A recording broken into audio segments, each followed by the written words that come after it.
Ẹ káàárọ̀ o, ẹ káàárọ̀ o, ẹ̀yin akẹ́kọ̀ọ́ ṣe dáadáa ni mo bá yín o, ẹ káàárọ̀ àjírebí.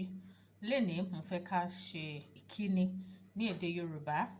Ìkíni, ìkíni ní èdè Yorùbá. Ìkíni simply means greetings in Yoruba language. Ìkíni means greetings in Yoruba language. Ìkíni. Kí mi, greet me. Kí, to greet. Ìkíni, greetings. Kí mi, greet me. Lẹ́nìí a máa ṣe ìkíni láàrin ọjọ́, greetings during the day. Yorùbá fẹ́ràn ká máa kí ènìyàn gan lọ́pọ̀lọpọ̀. Yorùbá appreciate greetings a lot. So gbogbo ìgbà ni Yorùbá máa ń kí èèyàn. Gbogbo nǹkan ni Yorùbá máa fi ń kí èèyàn. We refer to Yoruba people as the Eku people. Eku, because most of their greetings start with Eku, Eku, Eku. Eku simply means good in that literal language. Now, we're going to do greetings during the day. Àárọ̀, morning. Àárọ̀, morning. Ọ̀sán, afternoon. Ọ̀sán, afternoon. Ìrọ̀lẹ́, evening. Ìrọ̀lẹ́, evening. Alẹ́, late evening. Alẹ́, late evening. Àárọ̀, once again, morning. Ọ̀sán, afternoon. Ìrọ̀lẹ́, early evening, between 4 to 7 p.m. Ìrọ̀lẹ́, the late evening, from 7 to 11. Alẹ́, alẹ́. Now, Yoruba people, báwo la ṣe ń kíyàn ní àwọn ọjọ́ wọ̀nyí, ní àwọn àsìkò yìí? Ẹ káàárọ̀, ẹ káàárọ̀. Ẹ káàsán, ẹ káàsán.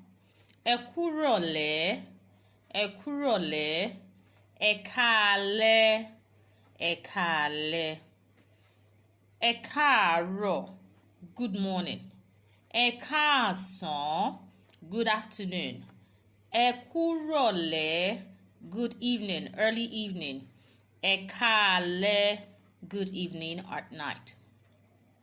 Ẹ káalẹ́, good evening at night. Ẹ káàárọ̀ ma, ẹ káàárọ̀ sà.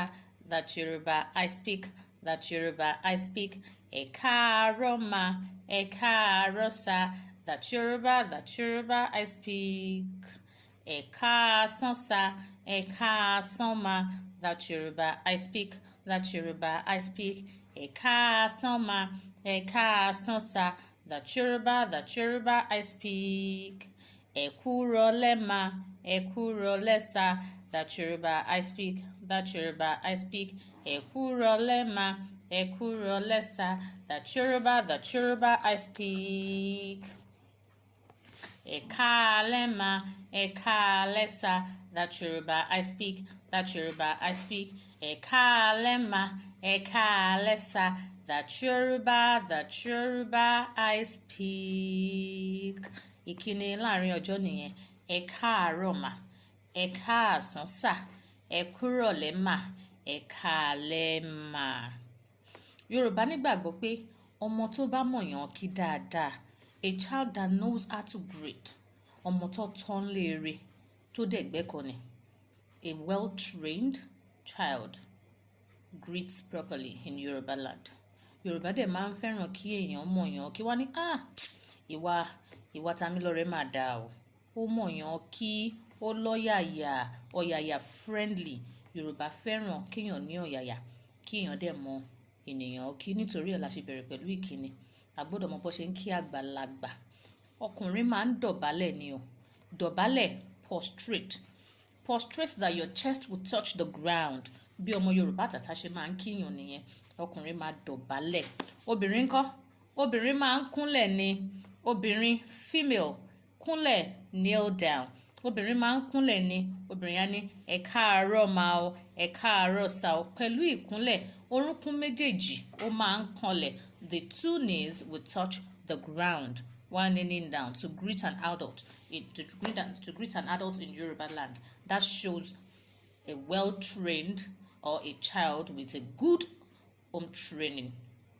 Ní ilẹ̀ Yorùbá, ẹ má jẹ́ kí àṣà wa kó parun. Don't let go of our culture. So we have to keep this culture tight. And láti mú àṣà yìí ká dáàbò bò, let's protect our culture. Ọmọ Yorùbá àtàtà kì í sọ pé mommy hello, ọmọ Yorùbá àtàtà kì í sọ pé daddy hi, ọmọ Yorùbá àtàtà kì í sọ pé how are you daddy, nǹkan tó ọmọ Yorùbá máa sọ ni pé dádì ẹ káàárọ̀ sá o, àbí dádì ẹ káàsán sá o, dádì ẹ kúrọ̀lẹ́ sá o, dádì ẹ káalẹ́ sá o. Nǹkan tí mo tún fẹ́ kẹ́ mọ̀ láàárọ̀ yìí ni pé ní ilẹ̀ Yorùbá ọmọ kékeré ò kì í sọ fàgbàlagbà pé báwo ni o. A small child or a younger person does not tell an adult how are you in Yoruba land. Àrífín ni o, it's disrespect. Ọmọ kékeré ò kì í sọ fàgbàlagbà pé báwo ni. Ọmọ kékeré máa kí àgbàlagbà pẹ̀lú àsìkò ni, ẹ káàsán sà. Àgbàlagbà ló máa sọ fún ọmọ kékeré pé káàsán o, báwo ni. Ọmọ kékeré á wá dáhùn ní pé dáadáa ni, àdúpẹ́ sà. Ṣé ọ̀rọ̀ mi ti yé yín báyìí? Ọmọ kékeré ì sọ fàgbàlagbà pé báwo ni o. Tó bá jẹ́ ọkùnrin ni ẹ́, ọkùnrin máa ń dọ̀bálẹ̀ kí àgbàlagbà ni. Obìnrin máa ń kúnlẹ̀ ẹsẹ̀ méjèèjì á fi kí àgbàlagbà ni. Ẹ jẹ́ ká tún wo àwọn ìkíni yẹn lẹ́ẹ̀kan sí. Ẹ káàárọ̀ ma, ẹ káàsán sà, that Yoruba I speak, that Yoruba I speak. Ẹ kúrọ̀lẹ́ sà, ẹ káalẹ́ sà, that Yoruba I speak. Ẹ ṣé, mo lérò pé ẹ mọ ìkíni, ẹ mọ bá ṣe lè kíyàn ní ìsìn. Iṣẹ́ àmúrelé mi rè fún yín lénìí. Tí mọ́mì bá ti dé, àbí tí o bá ti fẹ́ lọ sùn lálẹ́, àbí tí dádì bá ti dé, o gbọ́dọ̀ kí wọn pẹ̀lú gbogbo ìkíni yìí. Fún àpẹẹrẹ, tó bá dàárọ̀ ọ̀la tó bá jí lórí ibùsùn ẹ, if you wake from your bed tomorrow morning, wàá sọ pé dádì ẹ káàárọ̀ sà. Tó bá ti di ọ̀sán, tó bá rí mọ́mì àbí àgbàlagbà tó bá rí, wàá kí wọn wà ní ẹ káàsán mà tàbí ẹ káàsán sà. Tó bá dalẹ́ wàá tó kí dádì pé dádì ẹ káalẹ́ sà. Iṣẹ́ àmúrelé wa nìyẹn o.